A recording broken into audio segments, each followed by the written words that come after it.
कोशिश की थी। आसपास मौजूद लोगों और प्रशासन के अधिकारियों ने इन्हें काफी रोकने की कोशिश की। इस दौरान इन लोगों ने आग लगा ली। अधिकारियों और लोगों ने तुरंत ही उन्हें आग से बचाया। फिलहाल मामूली झुलसे दोनों लोगों को अस्पताल में भर्ती कराया गया। ये तस्वीरें, 4 तस्वीरें आपके टेलीविजन स्क्रीन पर। दरअसल भोपाल से 12 कंटेनर में जहरीला कचरा पीथमपुर पहुंचा है। पीथमपुर इंडस्ट्रियल एरिया धार का, जहां पर इस कचरे का निस्तारण किया जाना, लेकिन इससे पहले ही इसका विरोध जमकर शुरू हो चुका है और भारी संख्या में लोग सड़कों पर उतरे हुए हैं। इसी दौरान कुछ युवक हादसे का शिकार भी हो गया। आत्मदाह की कोशिश भी की कुछ युवाओं ने।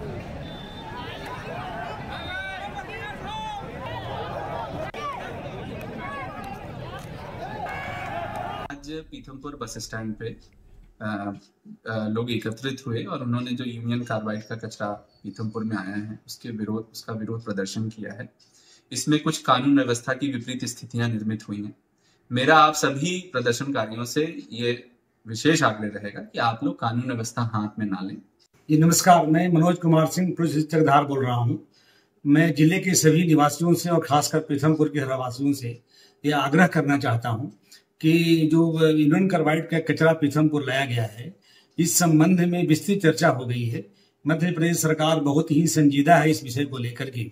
सरकार कोई भी कदम ऐसा नहीं उठाने जा रही है जिससे आम जनता को यहाँ क्षति हो, उनके जीवन को खतरा है। बहुत ही साइंटिफिक तरीके से इसकी जांच की गई है। जांच करने के बाद ही दोनों को आग लगे हुए देखा मैंने, तो एकदम राज पटेल के ऊपर पूरी आग जली हुई थी। उसकी एकदम टी शर्ट मैंने पकड़ के खींचने, मेरे हाथ भी कुछ उसमें झल पाए हैं। पकड़ के खींचा, कैसे आग लगी, मैं साइड में खड़ा हुआ था, एकदम देखा तो झलक रहे थे और मैंने उनकी टी शर्ट वगैरह राज पटेल की निकाली।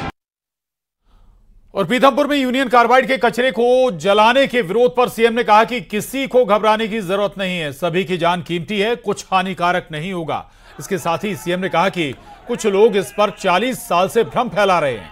जिनके कार्यकाल में यह घटना हुई वो कचरा नहीं हटा पाए, लेकिन हमारी सरकार ने 40 साल बाद इस कलंक को मिटाने की कोशिश की है, तो नफरत फैलाने की राजनीति की जा रही है। आपसे मैं अपील करना चाहूंगा कि जो कोई भी हमारे समाज के अंदर इसकी गलतफहमी फैलाता है, उससे बचाने की जरूरत भी है। सरकार पूरी तरह से गंभीर होकर के वैज्ञानिकों के मार्गदर्शन में ही यूनियन कार्बाइड के कचरे का निष्पादन करेगी। किसी भी हालत में किसी व्यक्ति के जान पे कोई खतरा हो जाए, ऐसा हमारा कभी किसी प्रकार का कोई स्टेप नहीं हो सकता है। अभी तुरंत कचरा जलाने का निर्णय भी नहीं किया गया है, कचरा डंप किया गया है। जिनके शासनकाल में ये हुआ था और उनके दल के लोग अगर ये गलतफहमी फैला रहे हैं, तो आज 40 साल बाद भी अगर वो इससे बाज नहीं आ रहा है, तो मैं उम्मीद करता हूं कि वो इस घटना से सबक ले लें कि कम से कम वैज्ञानिकों पे भरोसा करे, सुप्रीम कोर्ट और कोर्ट पे भरोसा करे और सरकार उसके।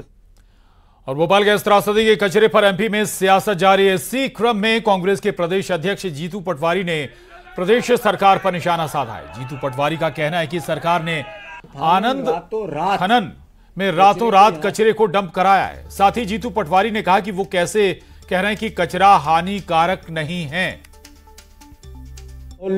फानन रातों रात कचरे को यहां से वहां डंप किया गया।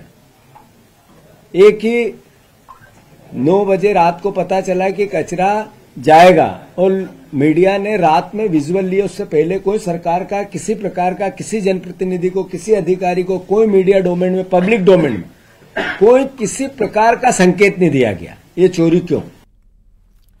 और न्यूज 18 संवाददाता धार से नवीन मेहर हमारे साथ जुड़ गए हैं। नवीन, एक तरफ इस पर सियासत भी हो रही है, दूसरी तरफ विरोध प्रदर्शन भी धार में या कहीं पीथमपुर में देखने को मिल रहे हैं। क्या तैयारियां हैं इससे निपटने की ताकि क्योस ना फैले?